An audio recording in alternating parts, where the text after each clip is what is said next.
Hello everyone, this is आशीष कर। तो basically आज वाली क्लास में अपन मोल कॉन्सेप्ट का लेक्चर नंबर 16 जिसमें अपन एम्पिरिकल फॉर्मूला और मॉलिक्यूलर फॉर्मूला की बात करने वाले हैं, राइट।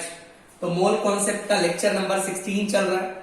अपन बात करते हैं सबसे पहले एम्पिरिकल फॉर्मूला से आप लोग क्या समझते हैं, पहले उसको अपन जान लेते हैं। What is the meaning of empirical formula? देखिएगा, it does not represent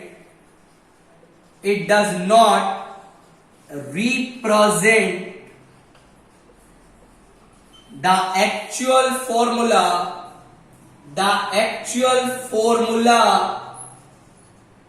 of the compound. It simply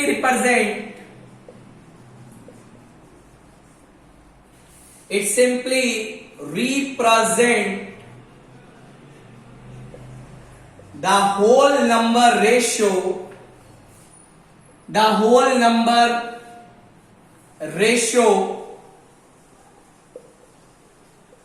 of the atoms in the molecular formula. देखिएगा बच्चा, एम्पिरिकल फॉर्मूला आपका एक्चुअल फॉर्मूला को रिप्रेजेंट नहीं करता। मॉलिक्यूलर फॉर्मूला में जब आप एक एटम्स का होल नंबर रेशियो लेते हैं, that represent the empirical formula of the compound. Statement से आप क्या समझते हैं, सुनिएगा। लेट अस सपोज मैंने बात किया C2H4 का। C2H4 दिस इज नथिंग, इसको आप लोग नाम देते हैं इथीन, और ये आपका रिप्रेजेंट करता है molecular formula, right sir. But अपन को लिखना है एम्पिरिकल फॉर्मूला, तो आप क्या करिए, एक होल नंबर रेशियो लीजिए और ये बन जाएगा CH2। तो CH2 क्या रिप्रेजेंट करता है, that is the empirical formula of ethene. बच्चा, जो भी आपका मॉलिक्यूलर फॉर्मूला दिया गया तो आप उसमें से कोई एक नंबर कॉमन निकाल लीजिए। एक नंबर आप कॉमन निकालने के बाद जो भी आपको फॉर्मूला मिलने वाला है, that represent the empirical formula. मान लो यार, आपको दिया है C2H6, ये आपका इथेन होता है। पूछा एम्पिरिकल फॉर्मूला लिखिए, तो एम्पिरिकल फॉर्मूला बन जाएगा CH3, राइट। मान लो आपको दिया गया है C6H6, बोला एम्पिरिकल फॉर्मूला लिखिए, it will become CH, right sir. तो किसी भी मॉलिक्यूलर फॉर्मूला से आप क्या करिए, किसी भी एटम को आप कॉमन ले सकते हैं, जिससे कि आप एक फॉर्मूला पाएंगे, या आप एक मॉलिक्यूलर फॉर्मूला नहीं, एम्पिरिकल फॉर्मूला आपको मिलने वाला है। सुनिएगा, इससे अपन एक बात लिख सकते हैं, व्हाट वी कैन राइट। हम एक चीज नोट कर रहे हैं यहां पे, क्या कि जो बच्चा मॉलिक्यूलर फॉर्मूला होगा, that is equal to some number n multiplied by empirical formula. Sir, इससे आप क्या कहना चाहते हो, सुनिएगा please.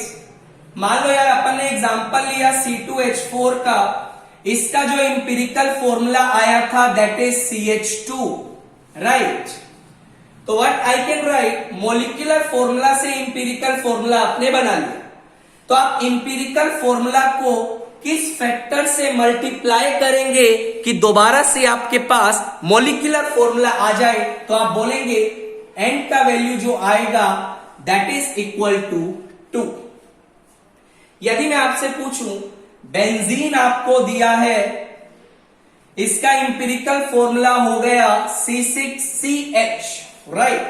Then what is the value of n for this particular case, that is equal to 6। So ये आपके पास एक पहला रिजल्ट है जो आपको याद रखना है। रिजल्ट नंबर 2 भी इसी से बनाया जा सकता है। सुनिएगा, आपने लिखा molecular formula is equal to n into empirical formula. I can also write molecular mass is equal to, tell me, that is n multiplied by empirical mass. Right कभी भी आपके पास एम्पिरिकल फॉर्मूला है, वहां से आप एम्पिरिकल मास निकाल सकते हैं. एन का वैल्यू आपको प्रोवाइड किया जाएगा किसी भी तरीका से. मतलब ये रिलेशन भी आपको थोड़ा सा ध्यान रखना है. Right sir. अब क्वेश्चन किस टाइप के आते हैं उसे अपन एक बार डिस्कस कर लेते हैं. देखिएगा, आपसे पूछा जाता है एम्पिरिकल फॉर्मूला बनाइए. क्वेश्चन कैसे दिया जाता है सुनिएगा. हाउ टू फाइंड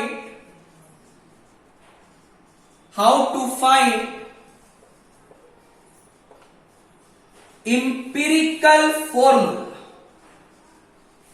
देखो एम्पिरिकल फॉर्मूला कैसे फाइंड आउट करें. राइट देखिएगा, होगा क्या, आपके पास जब भी क्वेश्चंस मिलेंगे आपको परसेंटेज दिया होगा. परसेंटेज को आप by default mass by mass मान के चलिएगा. राइट मतलब जो भी आपको मास मानना है या जो भी आपको परसेंटेज माननी है दैट इज इन 100 ग्राम. मान लो यार आपको लिखा सोडियम आपको दिया है 23%. तो ये जो आपको सोडियम का 23 ग्राम मानना है दैट इज इन 100 ग्राम. ये आप जानते हैं कि वेट बाय वेट का मतलब यही होता है. मान लो ऑक्सीजन का आपको दिया है, कुछ भी दिया है 3.5%. इसका मतलब क्या है, 3.5 ग्राम जो ऑक्सीजन है that is in 100 gram. Right sir. तो जो भी आपको परसेंटेज दिया जाएगा वो आपको 100 ग्राम में अज्यूम करना है. फाइन. देखिएगा, अपन एक क्वेश्चन से स्टार्ट करते हैं. सुनिएगा, आपको एक क्वेश्चन प्रोवाइड किया गया. आप एक क्वेश्चन देखिएगा किस तरीका से सवाल पूछा जाता है. आपको बोला गया an inorganic salt,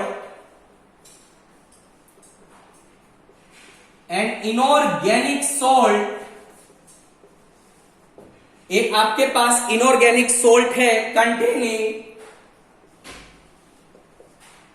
containing sodium that is equal to 29.11%. Right sir. उसके बाद आपको दिया गया है sulphur. This figure is nothing, that is given to you 40.51%. और थर्ड आपको दिया गया है oxygen that is given to you 30.38%. This figure is given to you. Right. उसके बाद आपको बोला गया find out the empirical formula.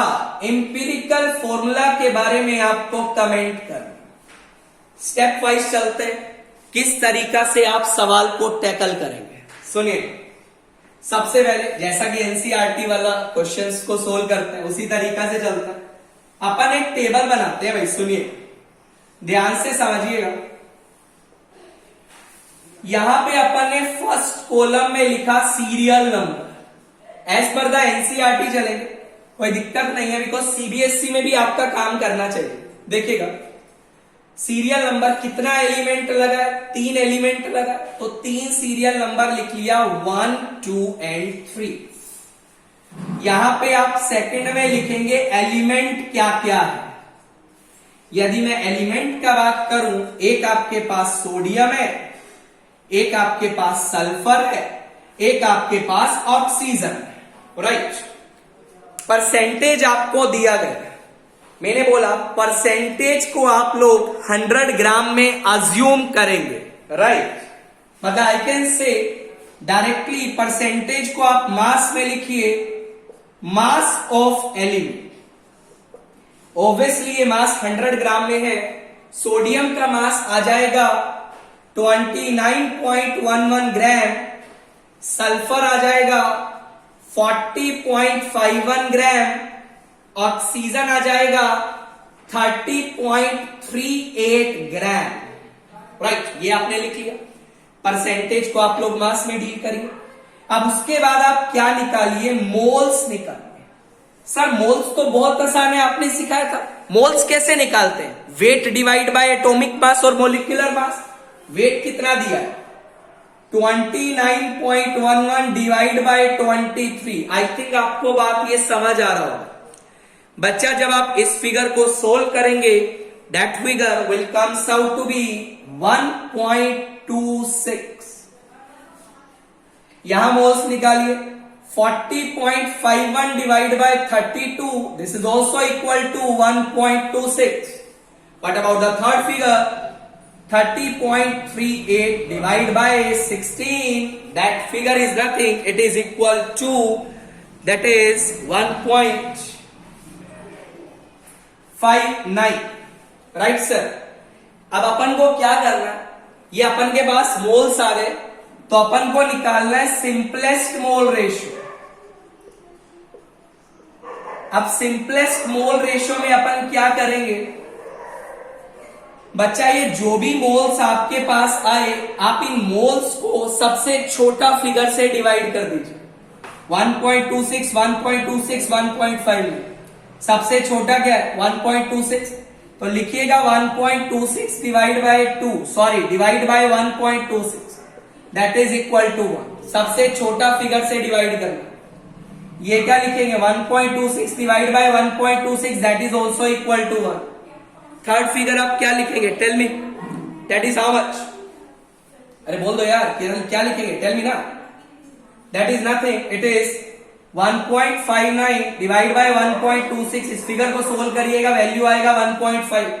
I think आपको ये बात समझ आ रही होगी कि किस तरीका से मैं रेशो से डील कर रहा हूं। Right sir? क्या करना है आपको? सबसे छोटा फिगर से आपको डिवाइड कर देना। सुनिएगा बच्चा, sorry my mistake, this figure will comes out to be 1.89। So 1.89 से आप जब डिवाइड करेंगे, दिस फिगर विल बी 1.5। अब क्या करिए? नेक्स्ट कॉलम बनाइए, सिंपलेस्ट होल नंबर रेशियो में आपको इसको कन्वर्ट करना। अब होल नंबर रेशियो में कैसे कन्वर्ट करेंगे? इसको बिल्कुल तीनों फिगर को एक सबसे छोटा फैक्टर से मल्टीप्लाई करिए कि ये सारा डिजिट्स एक होल नंबर में कन्वर्ट हो जाए। किससे मल्टीप्लाई करें? 2 से मल्टीप्लाई कर सकते हैं। ये आपका 2 आ जाएगा, ये आपका 2 आ जाएगा। 1.5 को 2 से मल्टीप्लाई करेगा, 3 आएगा। तो अल्टीमेटली मॉलिक्यूल में सोडियम कितना आया? That is 2, sulphur 2, oxygen 3। Then the I can write empirical formula जो आपका बन जाएगा। बच्चा, what is the empirical formula? What you will write, that is nothing Na2H2O3। इस तरीका से आपको क्वेश्चन को डील करना है। आई थिंक आपको ये बात समझ आ रहा होगा। Right sir? मैं आपको एक और क्वेश्चन करवाता हूं, सुनिएगा। बिल्कुल सिंपल सवाल आता है। एक और सवाल देखो, कुछ नहीं करना, टेबल अपन को बनानी है तो टेबल अपन एज इट इज बना के ही रखते हैं, दोबारा बनाने की जरूरत नहीं पड़ेगी। वैल्यू जल्दी जल्दी से फिल कर देंगे। Right sir? देखिएगा। अच्छा चलिए दोबारा ही बना लेंगे। सुनिए, क्वेश्चन आपको क्या बोला गया है? A compound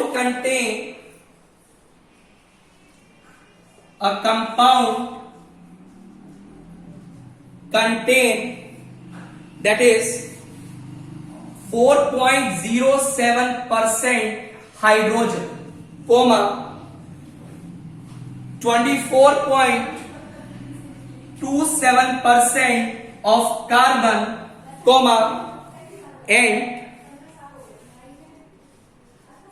and 71.65% of chlorine।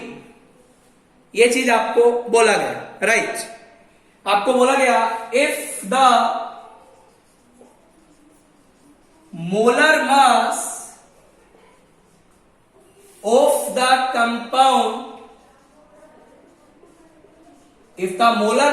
compound is 98.96 gram per mole, this figure is given to you, fine, then what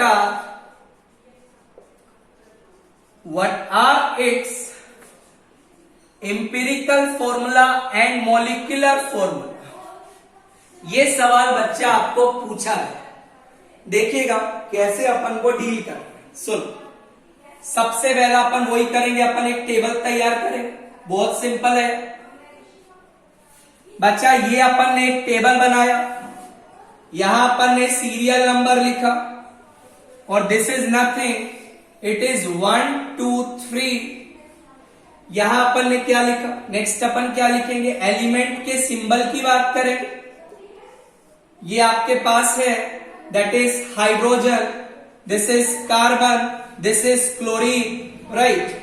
उसके बाद अपन क्या लिखेंगे, मास लिखेंगे। और मैंने आपको एक बात बोला है, मास, ये परसेंटेज को आप किस में लेंगे, बाय डिफॉल्ट ग्राम में लेंगे। हाइड्रोजन का मास कितना दिया यार, 4.07 ग्राम दिया। ये कितना दिया है, 24.27 ग्राम दिया। और थर्ड फिगर कितना दिया है, 71.65 ग्राम दिया। यहां से आप क्या निकालिए, मोल्स निकालिए। मोल्स आप निकालिएगा, इसका आपके पास कितना मोल आएगा, 4 मोल आएगा। इसका मोल कितना आएगा, 2 मोल आएगा। और इसका मोल आपके पास कितना आएगा, that is also equal to 2 mole, right sir. सबसे छोटा नंबर से डिवाइड कर दो, सिंपलेस्ट रेशियो अपन को लेना है। तो सिंपलेस्ट रेशियो जो आने वाला है वो क्या है, 2 से डिवाइड मार, ये 2 बचेगा, 1 बचेगा, 1 बचेगा। आई थिंक आपको ये बात समझ आ रहा होगा, राइट सर। होल नंबर लेने का, होल नंबर रेशियो लेने का जरूरत ही नहीं है, पहले ही आपके पास होल नंबर रेशियो आ गया। तो इंपिरिकल फॉर्मूला का यदि मैं बात करूं वो क्या आ जाएगा, दैट इज CH2Cl, राइट। अब आपसे मोलिकुलर फॉर्मूला पूछा, फॉर्मूला मैंने आपको बताया था, मोलिकुलर मास किसके बराबर होता है, molecular mass is equal to N into empirical mass के बराबर होता है, राइट सर। मोलिकुलर मास 98 दिया था, 98.96 दिया था, right sir. That is equal to N multiplied by empirical mass. तो यहां से निकाल, इंपिरिकल मास क्या बन जाएगा, carbon 12, hydrogen 2, chlorine 35.5। I think बात समझ आ रही होगी, right sir. This is how much, that is it's 14 plus 35.5, that is equal to 49.5। यहां पे तूने वैल्यू फीड किया 49.5, 49.5 फीड करेगा तो n का वैल्यू आएगा 2, राइट सर। n का वैल्यू 2 आ गया। तुम्हें एक और फॉर्मूला बताया था, molecular formula is equal to n into empirical formula, right sir. n का वैल्यू 2 आ गया, तो from here I can write जो मोलिकुलर फॉर्मूला आएगा that is what, molecular formula 2 multiplied by empirical formula. Empirical formula आपके पास आ गया, that is CH2Cl multiplied by 2, it will become C2H4Cl2, right sir. तो इस तरीका से आप इंपिरिकल फॉर्मूला और मोलिकुलर फॉर्मूला को बना सकते हैं, राइट। उम्मीद करता हूं आपको वीडियो काफी अच्छा लगा होगा। वीडियो अच्छा लगा तो चैनल को लाइक करिएगा, सब्सक्राइब करिएगा। अपना ध्यान रखिए, टेक केयर, बाय।